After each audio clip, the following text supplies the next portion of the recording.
Good morning. आज आज आप लोगों को 11th क्लास फिजिक्स में एक बहुत ही इम्पॉर्टेंट टॉपिक हम बताएंगे और वो है work energy theorem.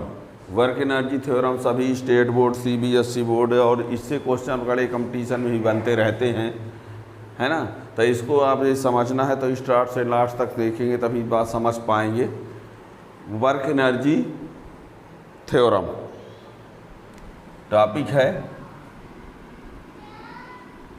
Work energy theorem. Work energy theorem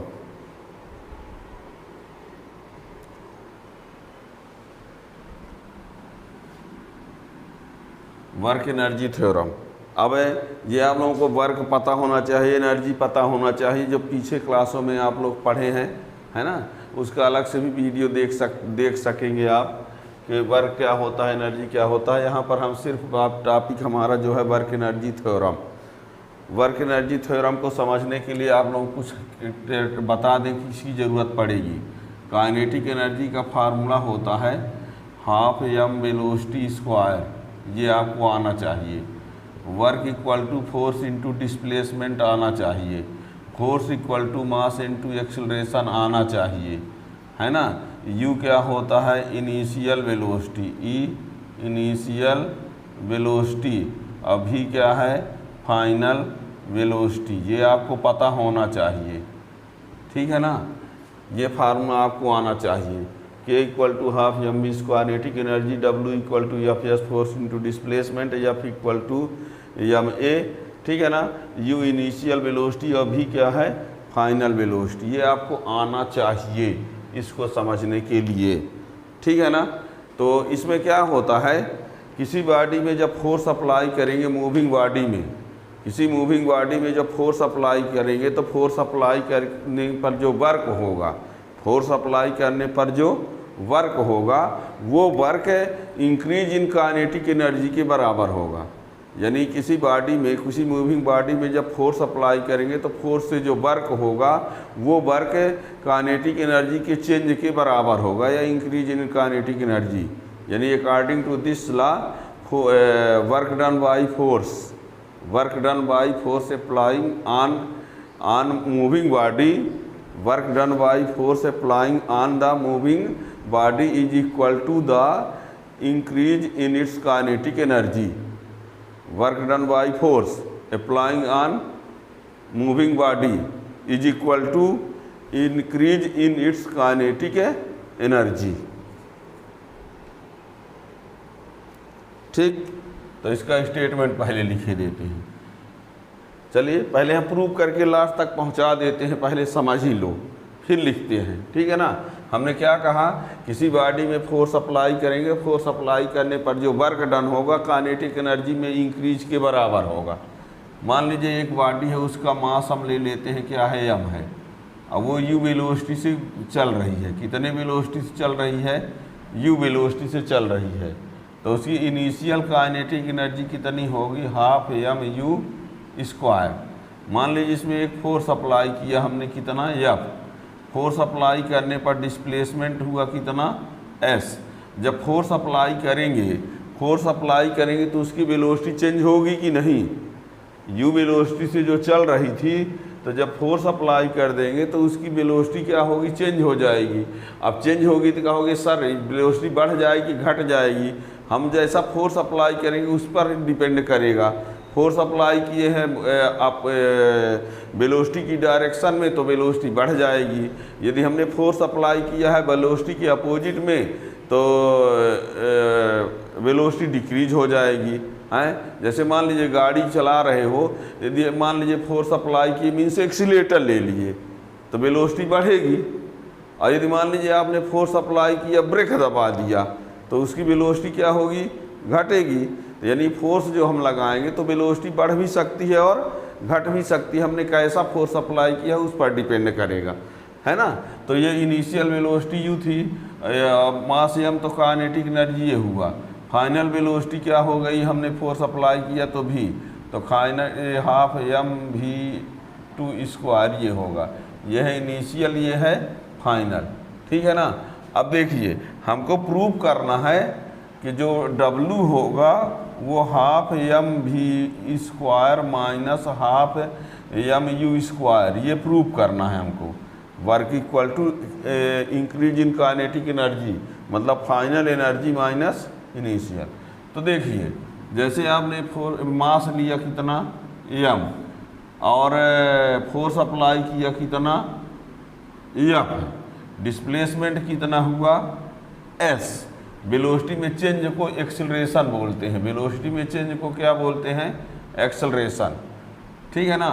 M मास की बॉडी यू वेलोसिटी से ट्रेवल कर रही है, फोर्स अप्लाई किया एफ है, एस डिस्प्लेसमेंट हुआ और उसमें एक्सेलरेशन प्रोड्यूस हुआ कितना ए। तो W इक्वल टू होगा F into S, W equal to होगा AMAS, F यानी MA, ठीक है ना। फिर क्या करेंगे, इसके बाद क्या करते हैं हम थर्ड इक्वेशन ऑफ मोशन लगा देते हैं। क्या थर्ड इक्वेशन ऑफ मोशन, तो V square equal to u square plus 2AS, तो V square minus u square equal to 2AS, तो AS इक्वल टू होगा V square minus u square upon 2A, और ये वैल्यू को यहाँ रख देते हैं। तो W इक्वल टू क्या हो जाएगा M, और ये V square minus u square upon 2A, किसकी वैल्यू हम किसकी वैल्यू रख रहे हैं यस की, तो यम तो रहेगा, ए भी रहेगा, ये ए रहा तो ये ए से ए कैंसिल, तो W इक्वल टू हो गया m v square minus m u square upon 2, और इस 2 को इसके साथ भी कर दो, इसके साथ भी, तो ये हो गया एम वी स्क्वायर और 1 अपान एम यू स्क्वायर। ये है फाइनल काइनेटिक एनर्जी, ये है इनिशियल, इसी को हम लिख देंगे डेल के, W इक्वल टू ये है वर्क एनर्जी थ्योरम, ठीक है ना। यानी according to this theorem work done by force applied on the moving body is equal to the increase in its kinetic energy.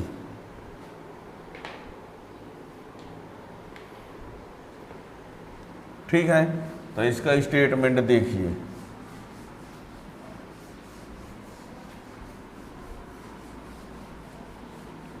बहुत इम्पॉर्टेंट है। According to this theorem work done by force, work done by force applying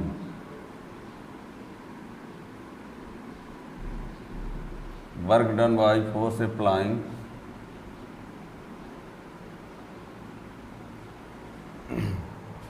work done by force applying on any body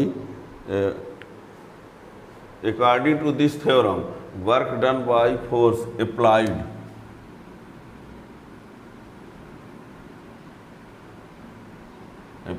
on the work done by force applied on the moving body is equal to the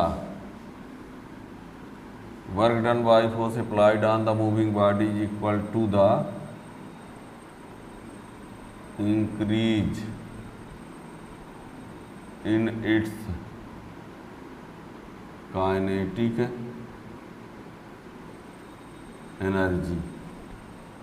यहाँ in its increase in its kinetic energy न लिख करके ऐसा भी लिख सकते हैं change in kinetic energy, ऐसा भी बोल सकते हो, है ना। According to this theorem work done by force applied on the moving body is equal to the change in kinetic energy या increase in its kinetic energy, that is W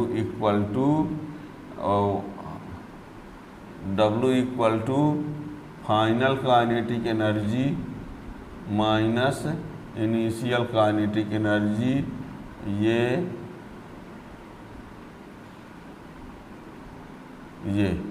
इसी को चाहो तो डेल्टा के भी लिख सकते हो, इनमें से किसी भी लाइन को लिख सकते हो, ठीक है ना। W equal to K2 minus K1, W equal to हम भी स्क्वायर माइनस ये W equal to del K, ठीक है ना। इसका प्रूफ देखिए, consider a body of mass m is moving with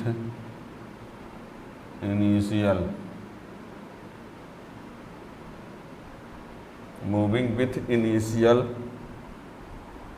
velocity u when a constant force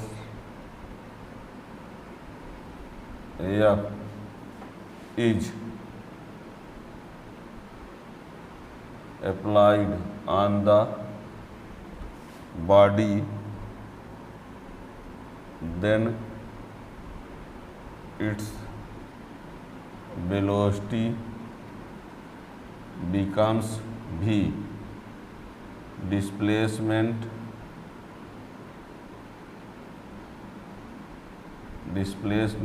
s and acceleration a। क्या कहा हमने कंसीडर किया कि एक बॉडी है जिसका मास m है, इनिशियल वेलोसिटी u से मूव कर रही है, फोर्स F उसमें अप्लाई किए तो उसमें वेलोसिटी उसकी v हो गई और डिस्प्लेसमेंट s हुआ और acceleration a। Then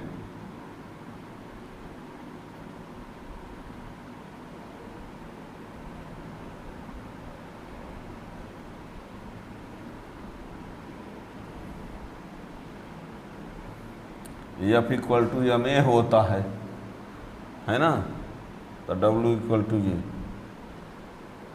W equal to F s होता है, तो F equal to m a, तो एम ए एस हो गया, ठीक है इतना। फिर now by third equation of motion v square equal to u square plus 2as, v square minus u square equal to 2as, v square minus u square upon a equal to s, ठीक है। v square minus u square upon 2a हो गया, इसकी value s की value, ठीक है। v square minus u square equal to 2as, तो v square minus u square equal to s upon 2a कर दिया।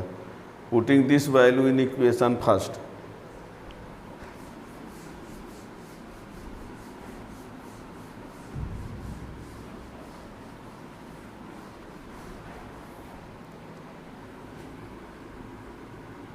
पुटिंग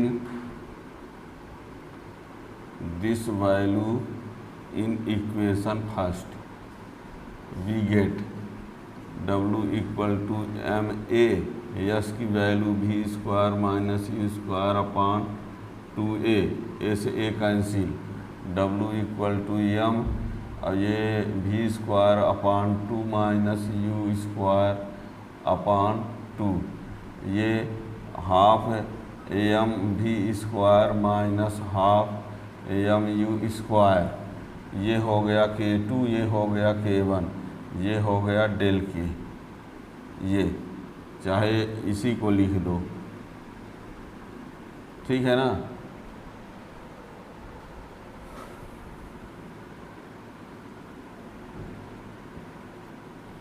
ये फाइनल काइनेटिक एनर्जी है, ये इनिशियल, तो फाइनल यानी K2, इनिशियल यानी K1 और चेंज ये हो गया डेल के, ठीक है ना। अब यहाँ पर देखिए, आप लोग कुछ बातें इससे और क्लियर कर देते हैं। यदि मान लीजिए हमने फोर्स अप्लाई किया, ये है फाइनल वेलोसिटी, ये क्या है इनिशियल वेलोसिटी, ये है फाइनल काइनेटिक एनर्जी, ये है इनिशियल। मान लीजिए किसी बॉडी में हमने फोर्स अप्लाई किया और काइनेटिक एनर्जी इंक्रीज हुई हैं, if by applying force kinetic energy increases, if by applying force kinetic energy is increases, यानी ये ज़्यादा हुआ ये कम। If by applying force kinetic energy increases means ये ज़्यादा ये कम, तो वर्क डन जो होगा वो पॉजिटिव आएगा। If kinetic energy, if by applying force kinetic energy decreases, if by applying force kinetic energy is decreases, यानी ये कम है ये ज़्यादा है, तो वर्क डन जो आएगा निगेटिव में आएगा। If there is no change in kinetic energy, by applying force kinetic energy unchange, if by applying force kinetic energy is unchange then work done by force is zero, यानी इसकी help से आप work done positive, negative और zero को बता सकते हो। If by applying force kinetic energy increases then work done by force is positive, if by applying force kinetic energy decreases then work done by force is negative, if by applying force kinetic energy remains unchange then work done by force is zero. तो ये लिखे दे रहे हैं, इसको भी देखिए। It is clear that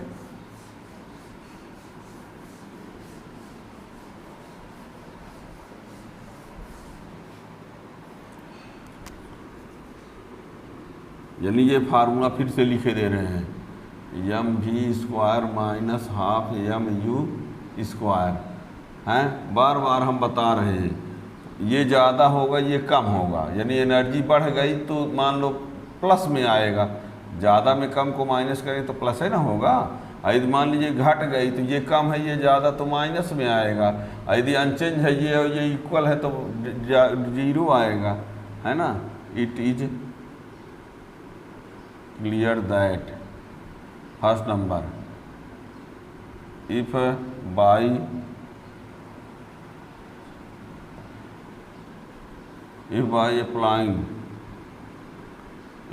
applying force kinetic energy increases, if by applying force kinetic energy increases then work done by force is positive। और दूसरा if by applying force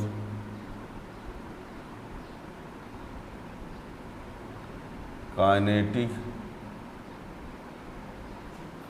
energy decreases then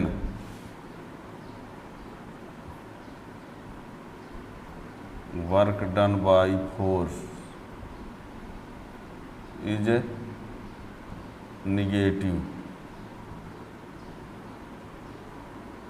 if by applying force